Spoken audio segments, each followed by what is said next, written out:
Hollywood. It's time now for...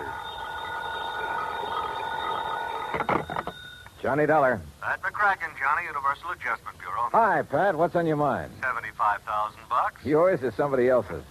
Johnny, ever hear of the Subala diamond? Sabala. Yeah, matter of fact, I have. It's a pink diamond, isn't it? That's right. One of the companies we represent wrote a $75,000 policy on it. The owner of the stone, a jeweler named Joseph Wentworth, was trying to sell it. So? So last night, the Subala diamond was stolen. I'll be right over.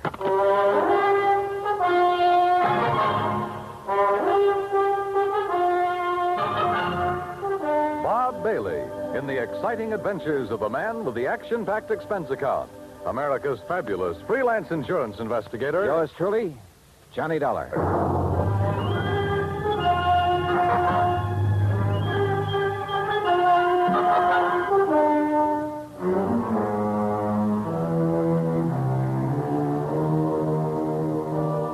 Expense account submitted by Special Investigator Johnny Dollar to the Universal Adjustment Bureau, Hartford, Connecticut. Following is an account of expenses incurred during my investigation of the Rolling Stone matter. Expense account item 1, $1.20 cab fare from my apartment to the office of Universal Adjustment Bureau. Pat McCracken gave me what additional dope he had, which wasn't much, and I headed for New York. That's item 2, $26.40, and the apartment of Joseph Wentworth. I was just released from the hospital an hour ago. They kept me overnight for observation. Nothing serious, I hope, Mr. Wentworth? No, I was hit on the back of the head. At first, they suspected a skull fracture, but it was only a slight concussion. Well, you're lucky. Practically my total assets stolen, and you call it lucky. You mean the Sabala diamond? I borrowed heavily to purchase that stone, Mr. Dollar. I'm afraid I'm just about ruined. Well, if I'm not mistaken, it was insured for $75,000. You don't understand. The insurance money will barely cover the loans. The diamond wasn't insured for its full value. Oh, I see. And what's worse, I had a customer for it. I was almost ready to close the deal. Could have gotten at least $100,000, maybe more. Try to tell me exactly what happened, Mr. Wentworth. Last evening, Eloise stopped by the shop at 6. We were going to have dinner together. Eloise? Eloise Barnes, my fiancée. I started to close up, and I remembered I'd forgotten to put some things in the safe. She went down the street a ways to hail a taxi, and I went back inside. And left the front door unlocked? I must have. I was in a hurry. I opened the safe, then I heard a sound behind me. I started to turn, but too late. That's the last I remember. The police figure out what you were hit with? Yes, a heavy brass candlestick in my shop. Then when Eloise brought me to, the Sabala diamond was gone. Just a minute. You say Eloise brought you to? Yes. You see, when I didn't come right back outside, she started wondering what had happened. She came in and found me lying on the floor. Uh-huh. How long have you known Eloise, Mr. Wentworth? About a year. Why? Mind giving me her address? I think I'd like to talk to her. Expense account item 3, $1.80 cab fare to Eloise Barnes' apartment. Eloise looked, if anything, more expensive than the Sabala diamond. And I had the feeling that underneath that lovely surface, she was almost as hard. Her gray eyes never left my face as we talked, and I got the impression she had neatly weighed me, cataloged me, and put a price tag on me. Afraid I can't help you much, Johnny. Joe Wentworth apparently told you all there is to tell about it. You were out looking for a taxi at the time Wentworth got slugged. That's right. I feel sorry for Joe. That was a lot of diamond to lose. Must be quite a stone. If you go for those things. I don't know. I guess some people really have a thing about diamonds. But not you, huh? All right. Just happens there are a couple of things I prefer. Like what? Like money and mink. Huh? But now, according to your fiancé, you were... Just a minute. According to my what? Your fiancé, Wentworth. Well, Johnny, that may be his idea, but it's not mine. Well, you're not engaged. Joe's been very nice to me, and I like him. But we're just friends, so far as I'm concerned. Oh, yeah. I'm afraid I'm not the engaged type, Johnny. I've tried it once or twice, but it didn't work. Seems to interfere with my hobby. Your hobby? Yes. Having fun. What's your hobby, Johnny? Well, at the moment, trying to find the Sabala diamond. Then what? Well, I have been known to have fun now and then. Johnny, I hope you find the diamond. real soon.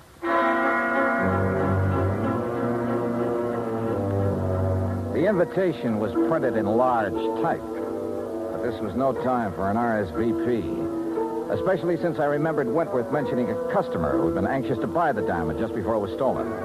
I called Wentworth and got the man's name, Gerald Mantell, who had an apartment just off Fifth Avenue in the East 70s. Ah, yes, Mr. Dollar, the Sabala diamond. An exquisite stone.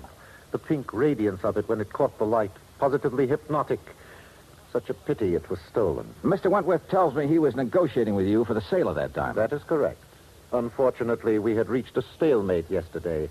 You see, he wanted more than the diamond is worth. Well, maybe that's a matter of opinion. Mr. Dollar, I am a collector and a connoisseur. I know what such things are worth. Oh, yes. I only hope it'll be recovered before Friday. It would make things so much more enjoyable for me. What happens Friday? I'm leaving for Europe. Oh? Business trip? Not really. As a matter of fact, more of an impulse than anything else. Uh-huh. Anything wrong with that? Well, Mr. Mantell, that's a good question.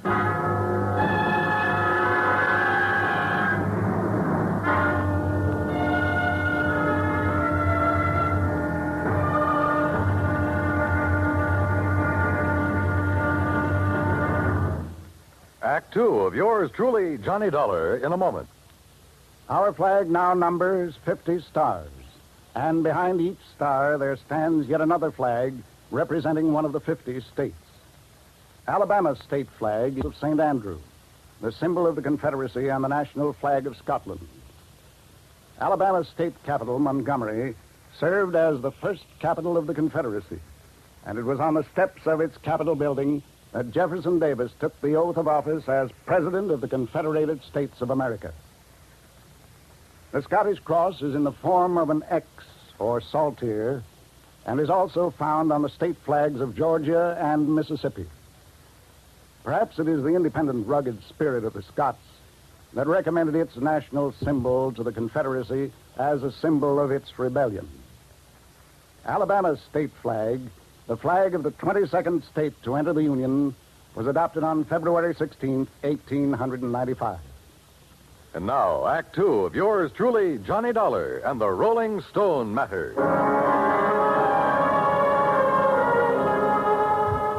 I went back to my hotel, stretched out on the bed, and went over the whole thing in my mind. Eloise, who liked the things that money could buy, and who supposedly had been looking for a taxi while Wentworth was slugged and the diamond lifted.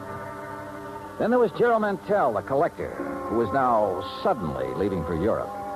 Yeah, could be either of them. Johnny Dollar. You looking for the Sabala diamond, Mr. Dollar? Who's that? Well, that doesn't matter.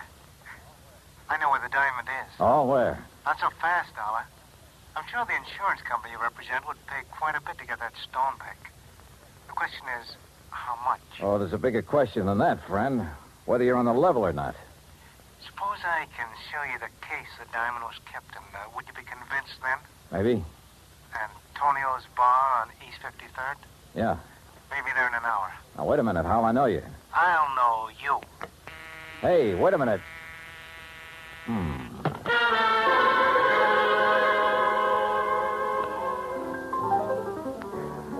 Item 4, $2 even drinks at Antonio's while I waited for my telephone buddy to contact me.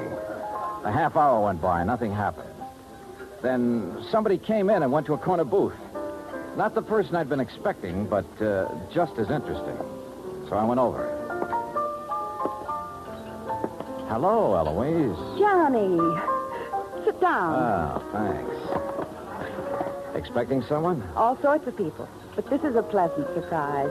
What brings you around here? Business, I thought. You know, Johnny, you've got a one-track mind. Always business. With that attitude, you miss a lot. I don't doubt it. Oh, here you are, Eloise. Oh, why, it's Mr. Dollar. Well, Mr. Mantell. Sit down, Gerald. I didn't know you two knew each other. Oh, yes, we've been friends for years. As a matter of fact, it was Eloise who told me about the Sabala diamond. Oh? You didn't tell me that, Eloise. You didn't ask me, Johnny. Oh, Gerald, the head waiter seems to be signaling to you. And so I see. I'll be right back. Well, look, Eloise, I think I better be getting along. Don't leave, Johnny. You've got a date with Mantell. He just wanted to have a drink with me before he left for Europe. I told him I was meeting Joe Wentworth here, so he said he'd stop by for a minute. Did Wentworth know that you and Mantell are old friends? I saw no reason to tell him, Johnny. Joe's very tiresome about things like that. You mean he's jealous? I wonder what happened to Gerald. This trip he's taking to Europe, I gather he got the idea rather suddenly. Gerald's very impulsive that way. Yeah. Well, I'll be getting along, Eloise. Looks like the man I came here to meet isn't going to show. I can't imagine what's keeping Joe. I'd say we've both been stood up, Johnny. Maybe we should do something about it, Well, as I told you right now, the only thing I have on my mind is... I know. That diamond. A girl could get tired of waiting, Johnny. Eloise, I don't think you've ever waited very long for anything. See you later. I'll count on it, Johnny. Dollar? What? Oh, Wentworth.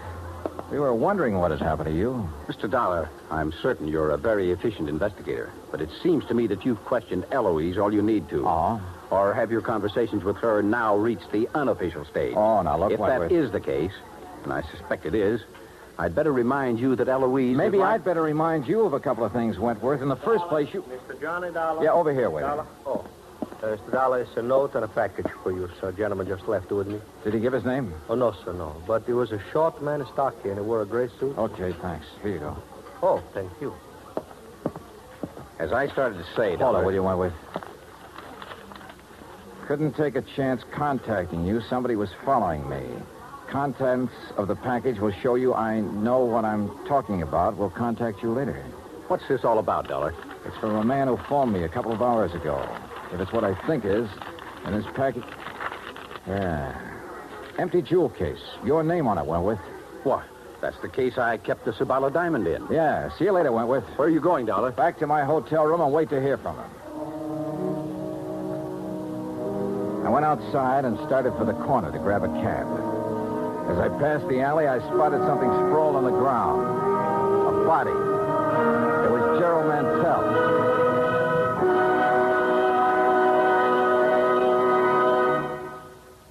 Act 3 of yours truly, Johnny Dollar, in a moment. The way a man conducts himself at ease or under stress shows what he's made of. It shows his character under the strongest light. This is particularly true when a man becomes a prisoner of war. One of the points of the Code of Conduct of the American fighting man says, "If I become a prisoner of war, I will keep faith with my fellow prisoners. I will give no information nor take part in any action which might be harmful to my comrades. If I am senior, I will take command. If not, I will obey the lawful orders of those appointed over me and will back them up in every way." The very essence of the ideals set forth in those words were displayed by Commander, later Rear Admiral, Richard Antrim in April 1942, while a prisoner of war in Macassar, Dutch East Indies, during World War II. Acting instantly on behalf of a naval officer who was subjected to heavy punishment, Commander Antrim boldly tried to quiet the guard and to persuade him to discuss the charges against the officer. The guard refused. Tension increased. The entire enemy prison force was faced by 2,700 Allied prisoners. An order was given to continue the punishment. Suddenly, Commander Antrim, at the risk of his own life, stepped forward and volunteered to take the remainder of the punishment. This sudden move got a roar of acclaim from the inspired Allied troops and so amazed the enemy that both men were spared any further indignities or punishment. Commander Antrim's heroic and unselfish conduct brought about better conditions for the prisoners and earned new respect for American officers and men. Commander Richard Antrim upheld the highest ideals of an officer and earned for himself the Medal of Honor. And now, Act 3 of yours truly, Johnny Dollar and the Rolling Stone Matter. Come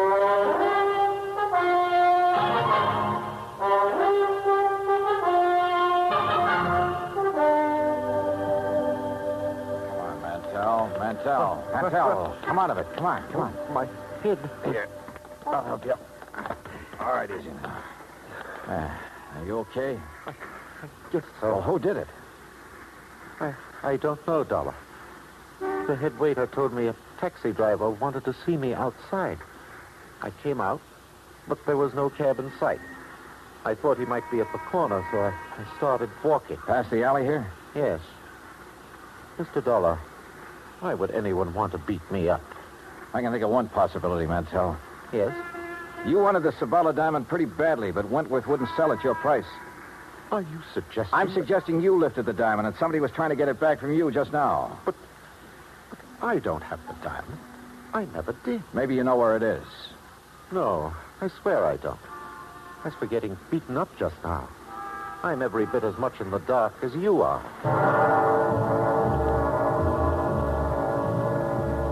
I didn't know whether he was telling the truth or not, but I had no proof he was lying.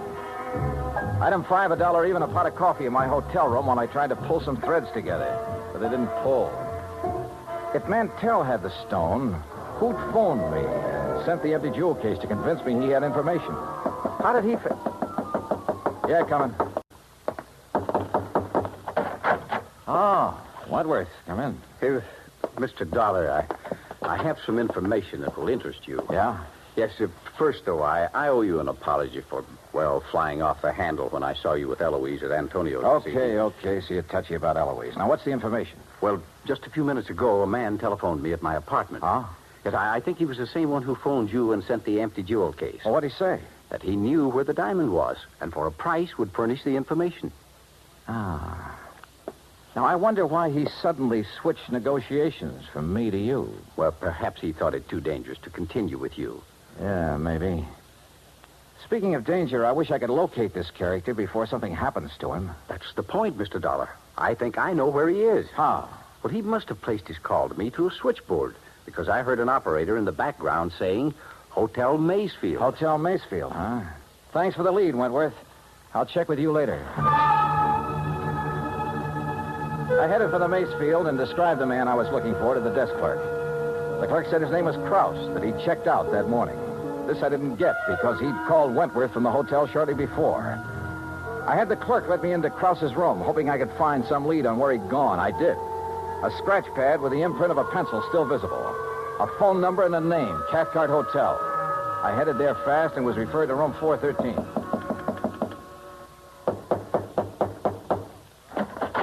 Hello, Krause. There must be a mistake. My name is Collins. Don't give me that. Your name's Krause, and you're the guy who phoned me and said he had information about that diamond. Oh, no. That's wrong. Oh, come on. Let's quit playing games. When you called Wentworth a while ago, he found out the name of the hotel. It's a lie. I haven't talked to him since... Yeah, that's what I thought. Wentworth lied about that phone call. Why? Because he hoped I'd find you for him. But you had talked to him earlier. Yeah, the theft of that diamond was rigged between you and Wentworth, wasn't it? And you slugged him to make it look legitimate. Well? Yeah. But now you're hiding from Wentworth. Why? What happened to your cozy little partnership? It was blackmail, Dollar. Wentworth. Don't move, either of you. Well, Wentworth, it looks as though I figured you right. You thought I might have better luck finding Krause than you had, so you gave me his last known address and followed me. Now, what's this about blackmail? I thought I could trust you, Krause. Look, I wasn't really going to blackmail you. You got to believe that. I think I get it now. Krause was supposed to turn the stone over to you after a decent time had elapsed. Instead, he held on to it and tried to blackmail you about your being involved in the fake robbery. That's why he pretended to open negotiations with me, to scare you into buying. Yes, but you made a big mistake, Krause, trying to blackmail a desperate man. I had no money to pay you. I needed every cent from the insurance and from what we'd get for the stone when it was cut and sold. Why, Wentworth? Why'd you need the money? For Eloise? For Eloise. Does she know about all this? No, she knows nothing about this. But she wants so many things, and I want to give them to her. I've got to hold on to her. Brother. Oh, you wouldn't understand. You don't know what it's like when a girl like that gets into your blood. You're willing to do anything. Like a couple of murders, Wentworth? You willing to add them to your list, too? Yes. Yes, I am. Oh, now, look, put that thing down. Why don't you stop kidding yourself about Eloise? She loves me, Dollar. I tell you, she loves me. Are you kidding? She told me what she loves. Mink and money. How long do you think she'd stick with you after the money ran out? Get back. Stay where you are. You're a thief and a fool, Wentworth, but you're not a killer. Stay away. So you just better give me that gun right now. Oh. Thanks.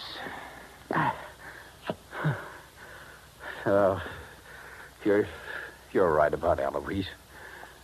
I guess I always knew it, but I just couldn't face it. You just did. And you were right about me, Dollar. I'm no killer. You want to know something, Wentworth? I wasn't sure about that at all.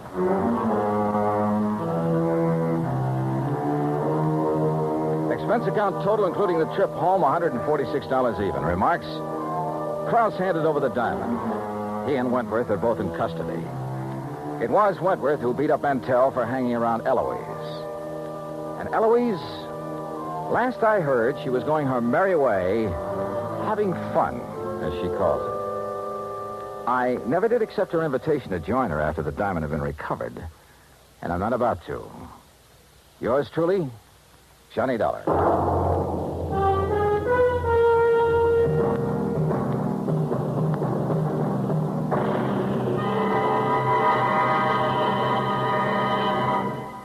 Our star will return in just a moment.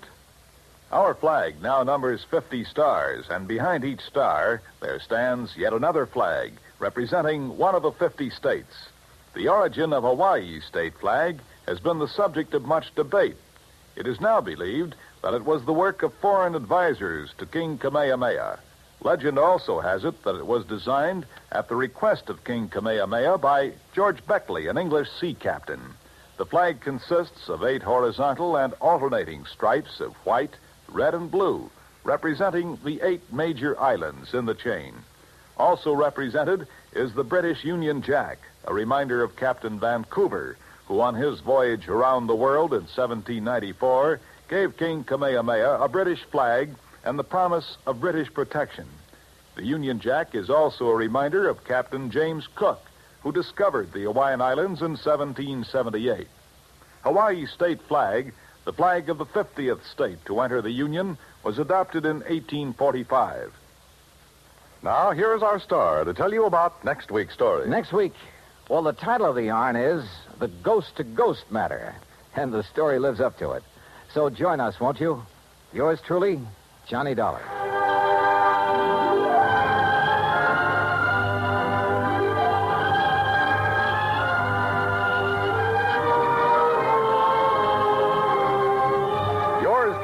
Johnny Dollar, starring Bob Bailey, originates in Hollywood and is produced and directed by Jack Johnstone. Today's story was written by Robert Stanley. Heard in our cast were Virginia Gregg, Larry Dobkin, Boris Lewis, Edgar Barrier, and Don Diamond. Be sure to join us next week, same time and station, for another exciting story of yours truly, Johnny Dollar. This is Dan Cubberly speaking.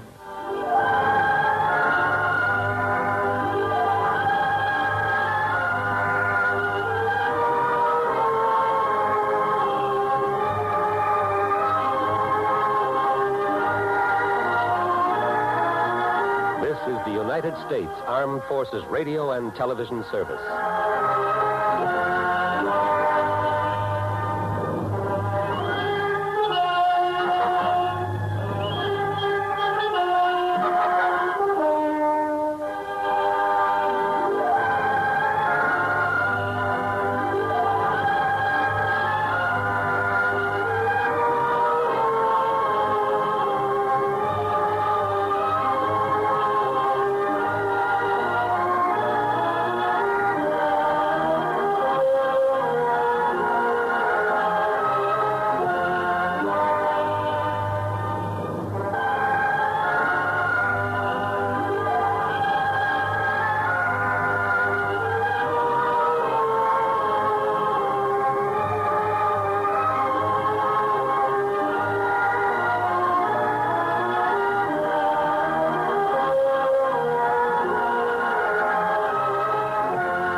It's time now for...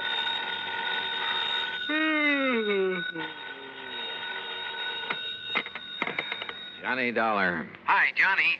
This is Art Price, International Press Service. Oh, holy smoke, Art. What are you doing up at this hour of the morning? I'm on the night desk, and I'm sorry to have to wake you up. So am I. Listen, I just got a call. A real frantic one from a guy who insisted on having your phone number. Well, did you give it to him? He said he's an insurance man, that it was about some insurance matter, so yes, I did. Well, why'd he call you? Yeah, that puzzles me too, but he was so excited, so frantic. Well, he probably called the first person he could think of. And he said it was a big emergency. Oh, did he give you any details? No. And Johnny, it's aroused my curiosity. Let me know what it's all about, will you? Yeah, sure, sir. Promise? Okay, Art, promise.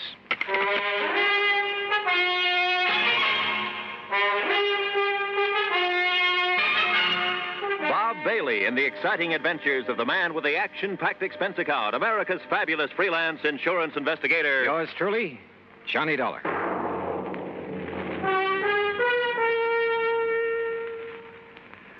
And now, Act One of yours truly, Johnny Dollar.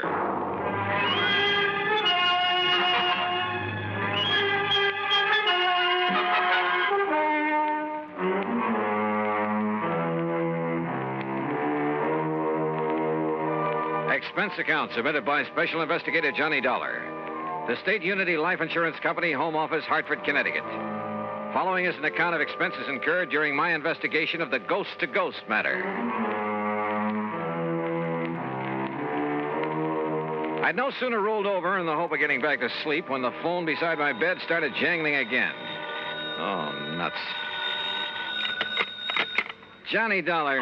This is Oscar H. Trimley, Mr. Dollar. Trimley? I represent State Unity Life here in Lake City, New Jersey. Oh, look, are you the man who called Art Price over at International Press Service? Yes, I did get your phone number. I knew he'd have it, you're being such a famous investigator and all that. Yeah, well, you could also have got it from Universal Adjustment Bureau, your insurance directory, the long-distance operator. Oh, dear, I guess I've been so upset over this whole thing that it never occurred to me. But can you come down here to Lake City, Mr. Dollar, right away?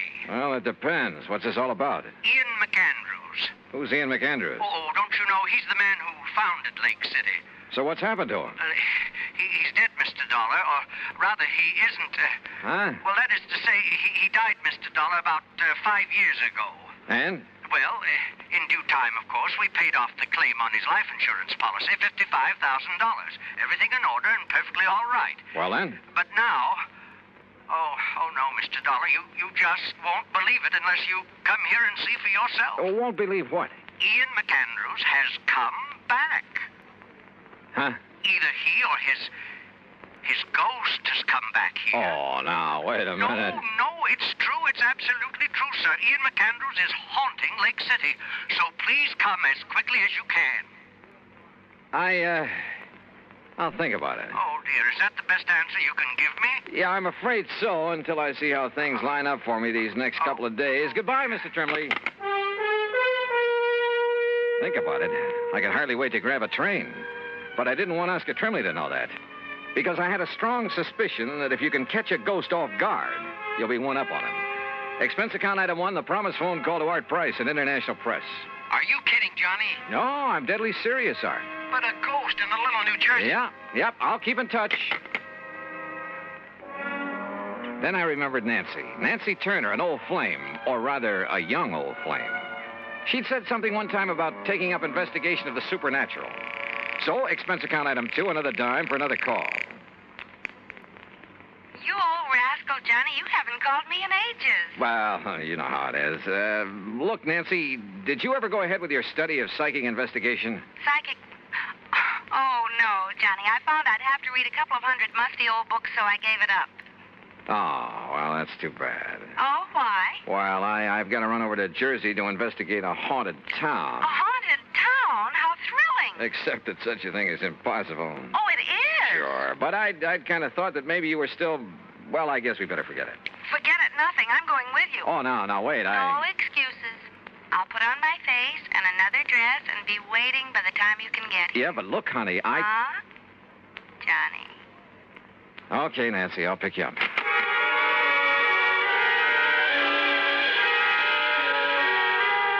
Item 3, 1085, taxi and train for 2 to New York. Item 4, $50, deposit on a rental car when we got into Grand Central Station. We crossed over into Jersey and hit Route 22 for Somerville and points west. And every mile of the way, Nancy chattered away like a magpie. It was a small town She in kept England. quoting some of the stuff she had read on the subject. A lot of authorities who decided that some of the reports on haunted towns and houses and people, things like that, had decided there was something really supernatural about them. And you know, after a while, I began to wonder. Yep, I began to wonder.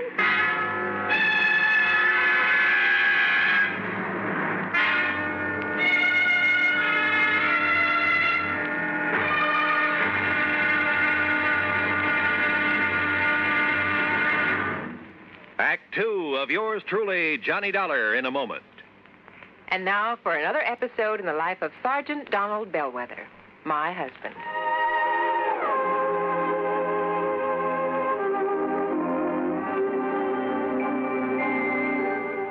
Donald! Donald! I'm out here on the back porch, honey. Oh, there you are. Honey, why on earth did you choose a time like this to clean your hunting rifle? We're due at the Jamesons at 7. I'm ready, honey. All I have to do is wash my hands. I'll finish this tomorrow. Be with you in a jiffy. Donald, come back here. Oh, now, what's the matter, Reba? Are you going to leave this hunting rifle right out here in plain sight? Nobody's going to bother it. The kids are asleep and we'll be gone. I don't think our babysitter will bother anything. She's got her homework to do. Those are famous last words if I ever heard them. Donald, don't you realize that accidental death by firearms ranks second only to deaths from fall, fire, and poison? But the kids are in bed. Well, sure they are. But what if our 6-year-old Marshall Dillon should wander out to the kitchen for a drink of water? You know, he'd love to play with his gun. Yeah, I suppose so. Well, please put it away under lock and key. Yes, dear, yes, right away. And for heaven's sakes, take those shells, too. You know, many accidents happen when bullets are thrown into a fire or hit with a hammer. Those things are dangerous. You ought to know that. I know, honey. I guess I just wasn't thinking. The unloaded gun and ammunition lying around the house is even more dangerous than itchy-fingered hunters. Statistics prove that. Okay, there. Everything is safe under lock and key. Now, you still angry with me? Oh, Donald, I don't want to sound like a nagging wife, but... My dear, you have every right to reprimand me. Me, a non-commissioned officer. I should know better. But that's the way it goes. We forget. That's why there are accidents in the field, out hunting, and in the home. We all know better. We just forget or get careless with firearms. Well, come on along. Let's get over to the Jamesons. Okay, dear. No, this won't happen again, believe me. You know, I wouldn't have started to clean that rifle if you hadn't taken so long to get dressed. But you sure did a good job. Oh, you look beautiful. That's my Donald. That's my doll.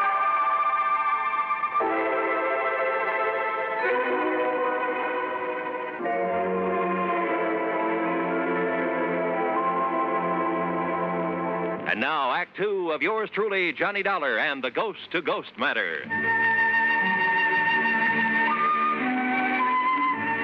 Lake City, nestled in among the soft, rolling North Jersey hills. But a kind of has-been town. I saw the reason for that in the abandoned mill, the old McAndrews cotton mill at one side of the lake. The same old story, I guess. When a town's main industry closes down, it kind of goes to pot.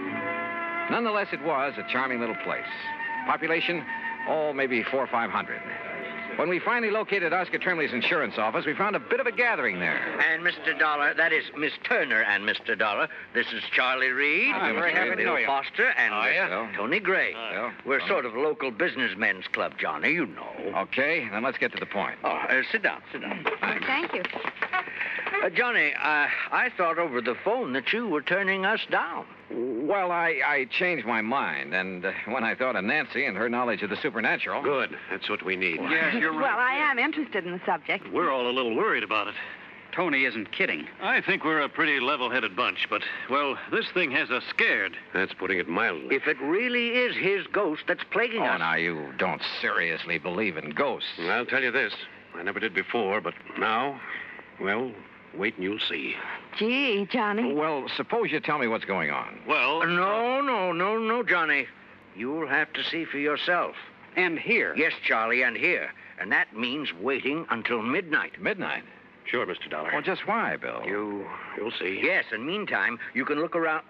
Say, aren't you quite a fisherman, Johnny? Oh, I'd rather fish than eat, but now look, if you... Oh, I love to fish, too. Good. The lake's full of nice bass. Charlie, you can fix them up with a boat, can't you? Sure can. Yes, but if I'm going to investigate... Tony, you arrange for a place for Miss Turner to stay overnight. Be glad to. Well, now... And Johnny, you'll stay at my home, all right? Fine, but now at least tell me... No, I want you to see for yourself at midnight. Now, meantime, good fishing. Right.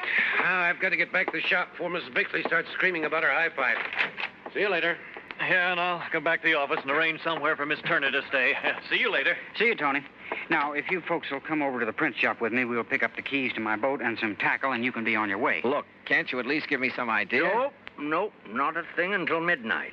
Oh, and we'll all have dinner together at the hotel. Mr. Trimley... Well, you ready, Mr. Turner? Johnny? Well, you fellas are the boss, I guess.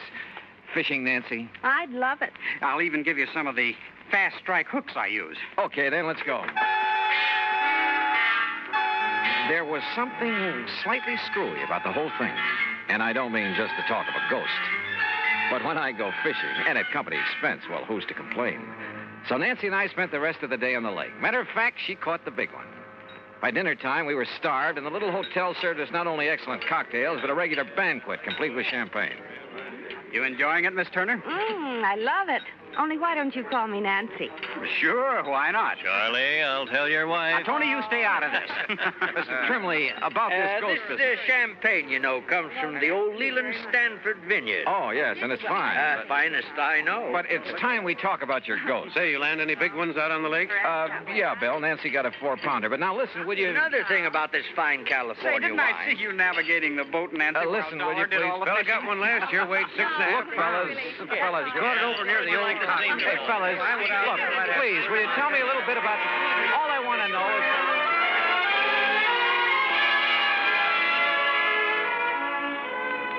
So, I got nowhere. But then, finally, after a lot more food and wine and chatter, we drove off in Tony's car. Now, I'm stopping here in the middle of town, Johnny, because it's the best place to be when things start popping. Like what?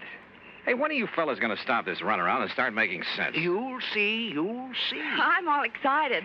Look, Johnny. Yeah, Charlie? You see the old tower clock? Almost midnight. So what about it? Old McAndrews passed away at the stroke of midnight, Johnny. Personally, I think that has something to do with this. You still haven't told me with what? Wait. Listen. There goes the tower clock. Oh, midnight. Count them, Johnny. That was 4, 5... And, Johnny, see how all the lights are flickering along the streets? That happens every night? And no reason for it. Look, bats. Huh? Millions of bats coming out of that clock tower.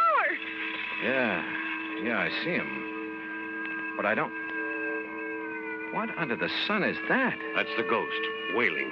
Oh, now, wait a minute. That scream fills the air, comes from everywhere. Oh, it's a horrible sound. Johnny. Easy, honey. No, listen. Didn't you hear? That clock struck 13. Yes, Johnny. Why, yes. You asked me, the devil's in old McAndrew's ghost. That's why it comes out of his house every night. Out of his house? Right, Johnny. And wait till you see what's there. Right.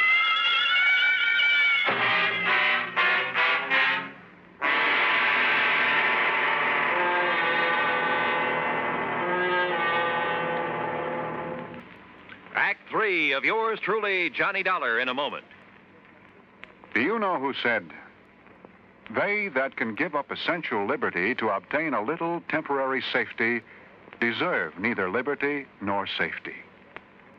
Those words were written by Benjamin Franklin in the year 1759. Even before the United States of America had come into being, Franklin realized that the path toward freedom was a difficult one. He knew that there would be many people who would prefer easier paths to the difficult one that led toward freedom. These people, he felt, did not deserve to enjoy freedom. Just as there were in Ben Franklin's time, there are people today who would choose what looks like the safe and easy way to protect American freedom. They would be willing to sacrifice some of their liberties in order to be comfortable. But the surrender of a little freedom soon leads to the surrender of all freedom. Liberty can be protected only by constant vigilance and the willingness to fight to protect it, if necessary. Remember the words of Benjamin Franklin. They are part of your American heritage.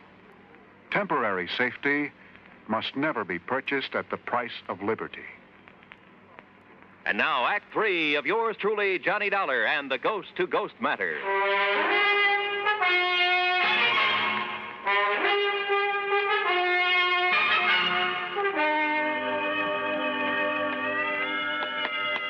Is the front door of this old house always left wide open? Yeah, Johnny. Sure you want to go in? Sure. Come along, Nancy. I'm coming. If only there was more light around. Oh! Well, that's nice. Slammed right in our faces. I knew it. Unlocked, though. Let me have that flashlight, Tony. Here. No sign of wires or strings on it. Come on. Okay. Come on, fellas. Now, Johnny. Yeah, Bill? As you can see, there's just one big room downstairs here. Johnny. Easy, Nancy, easy. Don't you see Look, I admit this is all pretty strange, but a ghost. Well, what else? We've been over this house with a fine-tooth comb. Hey, listen. You hear that? Somebody's walking on the ceiling. Listen. Oh. Yeah, that's the kind of stuff you hear. Poltergeist, noisy spirits. You can hear them, but you can't see them. Don't you see, Johnny? It can't be anything normal or natural. Is that the end? No, sir. The old ghost has a regular... See? Hear those shutters banging? There's no wind out there. Why didn't you tell me it'd be like this, Johnny? Let's... Look. Yeah, lights moving around somewhere outside. You can see the reflection in the trees. But they're green. Ghost lights. Oh! Johnny, look. There's a rocking chair. It's rocking. In front of the window, where old McAndrews used to sit and look out on the town before he died. Give me the flashlight. Here. No strings or wires on this either.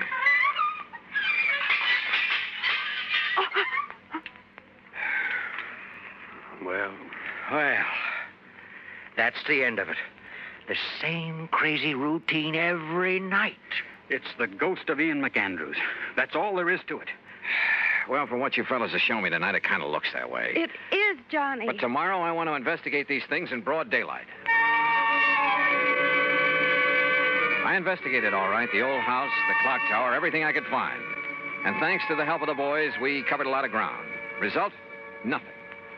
Meantime, I noticed that the town, the sleepy little town of Lake City, was being mobbed.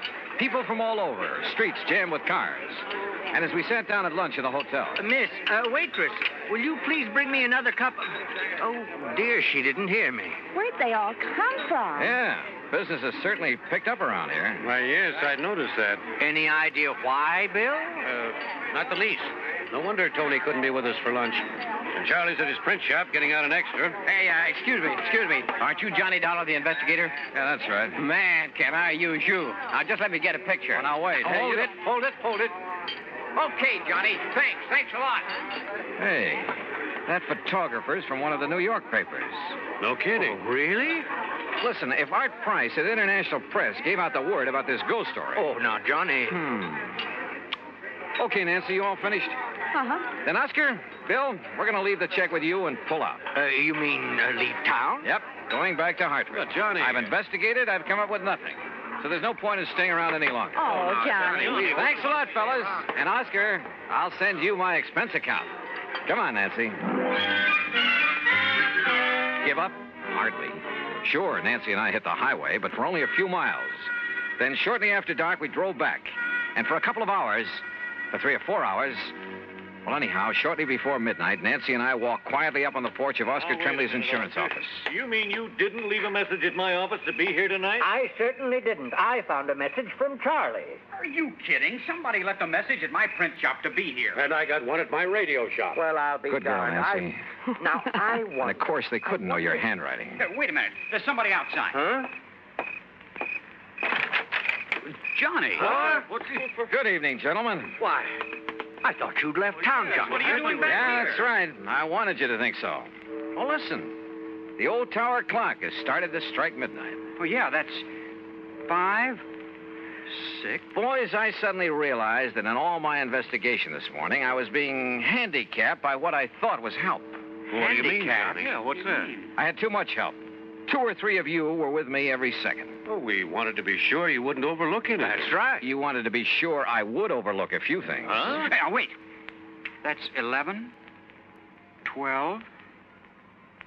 Well, hey, it only struck 12. Yeah, that's right. No ghostly wail tonight, is there? Why, no. No, fellas, no. Because the ghost is no more. You, found the ghost, Johnny? I found out that he's one of you, maybe all of you. What are you talking? Alone, without your careful guidance, I finally located that sub-cellar in the old McAndrews house. You did? And that mess of complicated electrical stuff that was making the weird sound effects, the rocking chair, the banging shutters, and so on. Very clever. Your handiwork, Bill? Sure. But Johnny... Oh, fellas, it was a wonderful publicity stunt, especially after international press was notified. But you did that. Not only for your radio and electronics shop, Bill, for your real estate business, Tony, your print shop and newspaper, Charlie, and your insurance business, Oscar. Well, now, but Johnny... for the whole town. It's going to put Lake City on the map again. Which is to say, the motive wasn't entirely selfish. No, of course it wasn't. Okay, man. And because of that, and that alone, I won't give you away. Provided the ghost of Ian McAndrews never walks the streets of Lake City again. Well, you can be sure of that, Johnny, darling.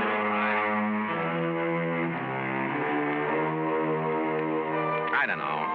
I suppose I ought to really hit you over the head with this expense account. But after all, the cause was a kind of worthy one. So I'll be honest with it for a change. And it was fun to have Nancy Turner along. Expense account total, including mileage on the rental car, less deposit, $31.50.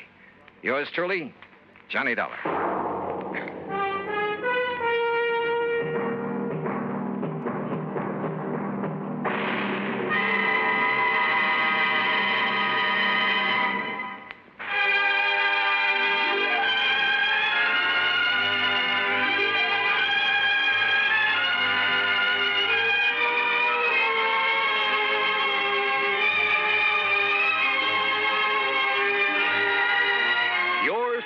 Johnny Dollar, starring Bob Bailey, originates in Hollywood and is produced and directed by Jack Johnstone, who also wrote today's story.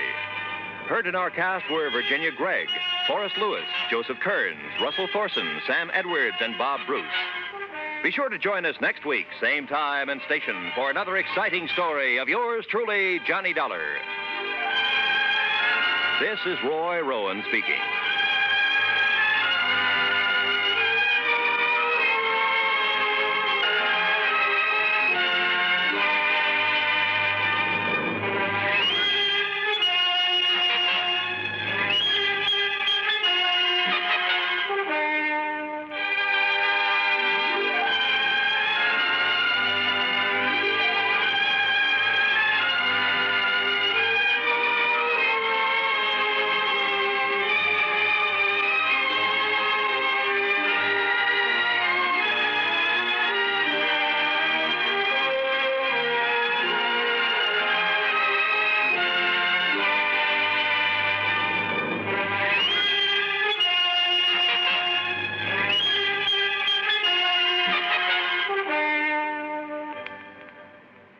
Johnny Dollar has come to you through the worldwide facilities of the United States Armed Forces Radio and Television Service.